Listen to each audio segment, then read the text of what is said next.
Hi friends, good afternoon everyone. ഇന്ന് നിഫ്റ്റിന്റെ movement നോക്കുകയെന്ന് വെച്ചാൽ Nifty 25,400 hover ചെയ്യുന്നുണ്ട്. മാക്സിമം അത് 25,500. അത് അവിടെ ഒരു ടഫ് റെസിസ്റ്റൻസ് ഉണ്ട്. 25,500 നിഫ്റ്റി ബ്രേക്ക് ചെയ്യാൻ തോന്നില്ല. ഇന്ന് ബ്രേക്ക് ചെയ്യില്ല, ഇനി അടുത്ത ആഴ്ച അത് 25,500 റേഞ്ചിൽ ചെയ്യുന്ന എനിക്ക് തോന്നുന്നു. സോ ഇന്നത്തെ കാര്യമായ സ്റ്റോക്സിനെ കുറിച്ച് പറയാന്ന് വെച്ചാൽ മെയിൻലി ചെയ്ത സ്റ്റോക്സുകൾ ഇന്ന് നന്നായിട്ട് ചെയ്ത സ്റ്റോക്സുകളൊന്നും ഇല്ല. ശരിക്കും വെച്ചാൽ മോസ്റ്റ്ലി ചെയ്ത് ഈ ബജാജ് ടെൻസും ടാറ്റ സ്റ്റീലും ഇൻഡസിൻഡ് ബാങ്കും ടെക് മഹീന്ദ്രയും പവർ ഗ്രിഡാണ് ടോപ്പിൽ കാണുന്നത്. നിഫ്റ്റിനെ മൂവ് ചെയ്യേണ്ട സ്റ്റോക്സുകൾ പറയാന്ന് Reliance, Infy, TCS, ICICI, HDFC bank, Sun Pharma, pharmaceutical സെക്ടറിൽ ഇതെല്ലാം ലെസ് ദാൻ 1% മൂവ് ചെയ്തിട്ടുള്ളൂ. സോ ഈവൻ ഫൈനാൻസ് സെക്ടറിൽ എടുക്കാന്ന് വെച്ചാൽ ബജാജ് ടിൻസ് ആണ് നന്നായി ചെയ്തത്. ബജാജ് ടിൻസ്. ഇനി IT സെക്ടറിൽ എടുക്കാന്ന് വെച്ചാൽ വിപ്രോ ആണ് നന്നായി ചെയ്തത്. എനർജി ആൻഡ് മിനറൽ സെക്ടറിൽ എടുക്കാന്ന് വെച്ചാൽ നന്നായി ചെയ്ത് പറയാനൊന്നുമില്ല, പക്ഷേ ഓയിൽ ഇന്ത്യ ചെറിയൊരു മൂവ്മെന്റ് ചെയ്തിട്ടുണ്ട്. ദെൻ കംസ് MRPL 190 റുപ്പീസിൽ ഇപ്പോൾ ട്രേഡ് ചെയ്യുന്നുണ്ട്. സോ എനർജി ആൻഡ് മിനറൽ സെക്ടറിൽ ചെയ്ത സ്റ്റോക്സ് ജിൻഡാൽ സ്റ്റീൽ നന്നായി ചെയ്തിട്ടുണ്ട്. കാരണം വെച്ചാൽ ഈ ചൈനീസ് സ്റ്റീൽ ഇമ്പോർട്ടിന് ഗവൺമെൻറ് ഹ്യൂജ് ടാരിഫ് കൊടുക്കുന്നതുകൊണ്ട് ഈ സ്റ്റീൽ സെക്ടർ നന്നായി ചെയ്തിട്ടുണ്ട് ഇന്ന്. സോ ഫൈനാൻസ് സെക്ടറിൽ കഴിഞ്ഞാൽ പിന്നെ നോക്കാൻ വെച്ചാൽ കൺസ്യൂമർ നോൺ ഡ്യൂറബിൾ സെക്ടറിൽ യൂണിലിവർ, ITC ഇതൊക്കെ ഡൗൺ. ഇന്ന് പതഞ്ജലി ഫുഡ്സ് വളരെ മോശമായിട്ട് ചെയ്ത് കണ്ടു. ഭാരതി എയർടെൽ ഇന്നലത്തെ ആ മൂവ് കണ്ടിട്ടുണ്ടാവും നിങ്ങൾ. 2 മണിക്ക് ശേഷമുള്ള മൂവ് ഏകദേശം 60 റുപ്യ മൂവ് ചെയ്ത് ഭാരതി എയർടെൽ.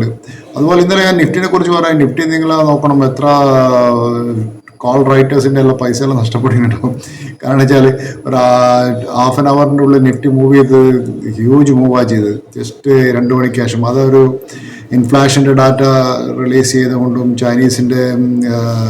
ചൈനീസിൻ്റെ ഈ റേറ്റ് കട്ടിൻ്റെ ഒരു നമ്പേഴ്സ് കുറക്കുമെന്ന് പറഞ്ഞുകൊണ്ട് അത് 2 ഡാറ്റകളാണ് മാർക്കറ്റിനെ നന്നായി മൂവ് ചെയ്യുന്ന എനിക്ക് തോന്നുന്നത്.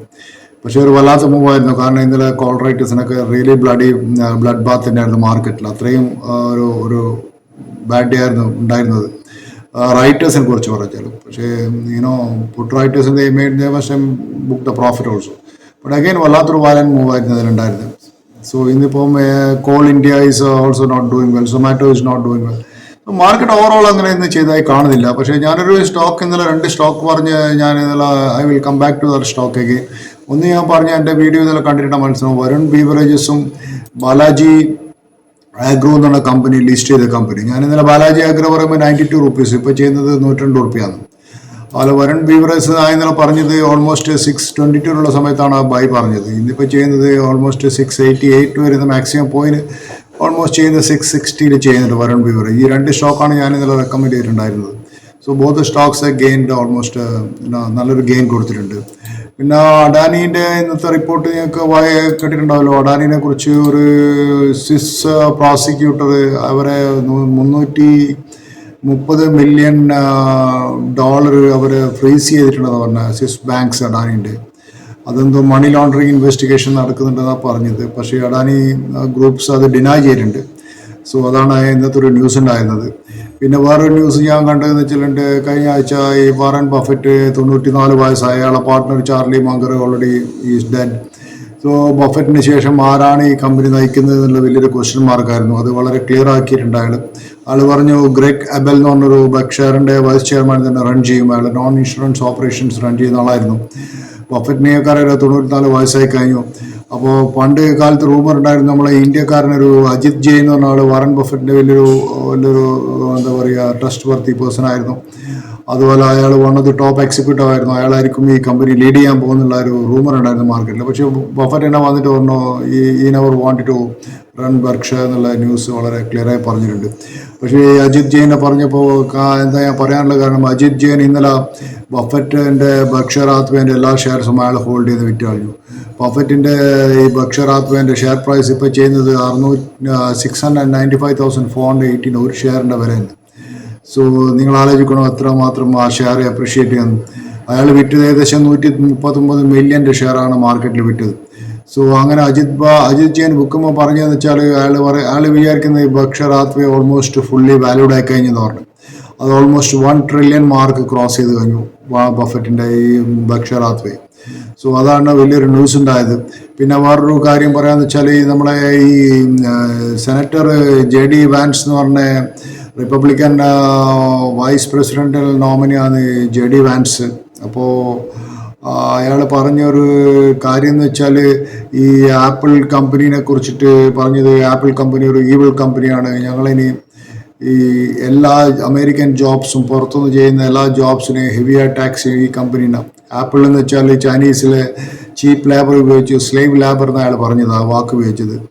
അയാൾ പറയുന്നത് വെച്ചാൽ ഈ സ്ലേവ് ലേബർ ഉപയോഗിച്ചിട്ട് ഈ കമ്പനി ബെനിഫിറ്റ് ചെയ്യുന്ന വലിയ പ്രോഫിറ്റ് കാണിക്കുന്നതും അവർ എംപ്ലോയീസിന് കൃത്യമായ ശമ്പളം കൊടുക്കുന്നില്ല, അതിന് അവർ ഡിസേർവ് ചെയ്യുന്ന ശമ്പളം, what I mean deserving salary അവർ കൊടുക്കുന്നില്ല. അമേരിക്കയിൽ നിന്ന് പേ ചെയ്യുന്ന പെർ അവറിൽ $22 കൊടുക്കുന്നു. പക്ഷേ ആപ്പിൾ കമ്പനീൻ്റെ പ്രോഫിറ്റബിലിറ്റി ഇതൊക്കെ വെച്ച് നോക്കുന്ന സമയത്ത് ആപ്പിൾ പേ ചെയ്യുന്ന ഈസ് എ പീനട്സ് എന്ന് അയാൾ പറയുന്നത്. അപ്പോൾ is thinking of taxing companies that rely on manufacturing in China. So ഇപ്പോൾ ആപ്പിൾ എന്ന് വെച്ചാൽ ഇന്ത്യയിലും മാനുഫാക്ചറിങ് തുടങ്ങിയിട്ടുണ്ട്, വിയറ്റ്നാമിലും മാനുഫാക്ചറിങ് തുടങ്ങിയിട്ടുണ്ട്. പക്ഷേ apple more really on Chinese companies, ചൈനയിൽ നിന്നാണ് മാനുഫാക്ചർ ചെയ്യുന്നത്, അവർ കൂടുതൽ ലാബിലിറ്റി ഉള്ളത്. അതിൻ്റെ പ്രശ്നം എന്ന് വെച്ചാൽ ഇന്ത്യയും ചൈനയും അമേരിക്കയും ഈ ട്രംപ് അഡ്മിനിസ്ട്രേഷൻ, ട്രംപ് ജയിക്കുവാണെങ്കിൽ, ഇപ്പോൾ ഈ കമല ഹാരിസും ട്രംപുമുള്ള നെക്ക് ടു നെക്ക് ഫൈറ്റാണ് നടക്കുന്നത്. ആരെ ജയിക്കുമെന്ന് നമുക്കൊന്നും അറിയില്ല. നവംബറാണ് ഇലക്ഷൻ വരുന്നത്. ചില കൂട്ട് പറയുന്നത് കമല ഹാരിസിന് ജയിക്കാനുള്ള സാധ്യത കൂടുതലാണ്, ചില കൂട്ട് പറയുന്നത് ട്രംപിനും അതേ ചാൻസിനുണ്ട്. പക്ഷേ ഈ റിപ്പബ്ലിക്കൻസ് വരാണെങ്കിൽ അവർ പിന്നെ ചൈനീസിന് ട്രംപ് ഓൾമോസ്റ്റ് ഈവൻ യൂസ് നമുക്കറിയാം, ട്രംപ് കൊറോണ വന്ന സമയത്ത് ഒരു തരത്തിലുള്ള ഏഷ്യൻ വൈറസെന്നും ചൈനീസ് വൈറസെന്നും ഏഷ്യക്കാർ എടുക്കുന്ന വൈറസ് പാർന്നതൊക്കെ അയാളൊരു ടൈപ്പ് ഓഫ് സിനോഫോബിക് ആയിരുന്നു അയാളുടെ ഡയലോഗ്സ് പറയുന്നത് വെച്ചാൽ. അപ്പോൾ ഈ ഐഫോൺ ഇപ്പം ചിന്തിച്ചെന്താണെന്ന് വെച്ചാൽ ഇനിയിപ്പോൾ ചൈനയിൽ നിന്ന് ഉണ്ടാക്കുകയാണെങ്കിൽ ഇയാൾ ഹ്യൂജ് ടാരിഫ്, അതിൻ്റെ മുകളിൽ മോർ ദാൻ 100% ടാരിഫ് ചെയ്യുകയാണെന്ന് വെച്ചാൽ അവർക്ക് ആ ഫോൺ അമേരിക്കൻ മാർക്കറ്റിൽ വിൽക്കാൻ വലിയ പ്രൈസിൽ വിൽക്കേണ്ടി വരും. അമേരിക്കക്കാർക്ക് ആ പ്രൈസിന് വാങ്ങിക്കാൻ അഫോർഡ് ചെയ്യാൻ പറ്റുമെന്നുള്ളൂ. അതുകൊണ്ട് അവർ ചൈനീസ് ലേബറിനെക്കാട്ടും ചീപ്പായ ലേബർ ഇന്ത്യയിൽ കിട്ടുമെന്ന് നോക്കി, ഇന്ത്യയിൽ നോക്കി ചൈനീസ് ലേബറിന് കിട്ടുമെന്ന് നോക്കി, ഇന്ത്യനെക്കാട്ടും ചീപ്പായ ലേബർ വിയറ്റ്നാമിൽ കിട്ടുമെന്ന് നോക്കി. എവിടെയാണ് ലോകത്തിൽ ഏറ്റവും ചീപ്പായ ലേബർ കിട്ടുക അവിടെ പോയി മാനുഫാക്ചർ ചെയ്യുക എന്നുള്ള ഒരു പോളിസീസാണ് ഇപ്പോൾ ഐഫോൺ പോലത്തെ കമ്പനികളും അമേരിക്കൻ കമ്പനീസും ചെയ്യുന്നത്. ഇപ്പോൾ നമ്മൾ ഓൾറെഡി നമുക്കറിയാലോ ഈ കോഡിംഗ് വാല, ബയാലോഗ് ഇന്ത്യയിലുള്ളത്, ഈ ഇൻഫോസിസ് ഇതുപോലത്തെ കമ്പനികളെ വളരെ ചീപ്പ് ലേബർ ഇന്ത്യൻ്റെ IT എഞ്ചിനീയേഴ്സിനെ യൂസ് ചെയ്തിട്ട് അമേരിക്കയിൽ വലിയ പ്രൈസിന് അവർ പ്രോഡക്റ്റ് വിൽക്കുകയാണ് ചെയ്യുന്നത്. സോ അതാണല്ലോ ഇത് ഈ ആപ്പിളും മൈക്രോസോഫ്റ്റും ഇതുപോലുള്ള പല കമ്പനികളും ഇന്ത്യൻ ഔട്ട്സോഴ്സിങ് ചെയ്തിട്ട് വളരെ അതിൻ്റെ അകത്തുള്ള ലാഭം ഉണ്ടാക്കുന്ന ഗൂഗിള് കമ്പനികളൊക്കെ നമുക്കറിയാം. സോ അതിപ്പോൾ ഇവർ പറയുന്നൊരു കാര്യം എന്ന് വെച്ചാൽ ചൈനീസ് പ്രോഡക്ട്സിനെ ഹെവിയായി ടാക്സ് ചെയ്യാൻ പോകും. സോ ചൈനയിൽ നിന്ന് ഇമ്പോർട്ട് ചെയ്യുന്ന എല്ലാ പ്രോഡക്റ്റിനും ടാക്സ് ചെയ്യാൻ പോകുന്നത്. സോ അതുകൊണ്ടാണ് ഇപ്പോൾ ആപ്പിൾ ഇന്ത്യയിൽ നിന്നുള്ള മാനുഫാക്ചറിങ്ങും കൺസിഡർ ചെയ്യുന്നത്. ഇപ്പോൾ ആപ്പിൾ ഇന്ത്യയിൽ നിന്ന് മാനുഫാക്ചർ ചെയ്യാൻ ഓൾറെഡി സ്റ്റാർട്ട് ചെയ്തു. ഇപ്പോൾ ഡൊണാൾഡ് ട്രംപ് അത് ത്രട്ടൺ ചെയ്തിട്ടാൽ we will put additional tariff 60 to 100% all goods coming from China. So ഈ രണ്ട് ന്യൂസാണ് എനിക്ക് ഇന്ന് പറയാനുള്ളത്. Let us see how the market is closing now. എനിക്ക് തോന്നുന്നു മാർക്കറ്റിൽ വലിയൊരു മൂവ് ഇന്ന് കാണാൻ സാധ്യതയില്ല. കാരണം ഇന്ന് വെള്ളിയാഴ്ചയാണ് പ്രത്യേകിച്ചിട്ട് ഒരുവിധം ട്രേഡേഴ്സൊക്കെ പൊസിഷൻ ക്യാരി ഫോർവേഡ് ചെയ്യുന്ന എനിക്ക് തോന്നുന്നില്ല. പക്ഷേ ഇതുവരെയുള്ള മാർക്കറ്റിൽ ഒരു മൂവ് ഞാൻ രാവിലോട്ട് ഇപ്പോൾ ഇരിക്കുന്ന മാർക്കറ്റിൽ ആകെ സെൻസെക്സ് മൂവ് ചെയ്ത് BSE സെൻസെക്സ് 26 പോയിന്റ് പ്ലസിലാണ്. So there is nothing to do. Today is a very boring market. So anyway, have a nice day. So kindly, I have a humble request for you to subscribe my channel. Thank you very much.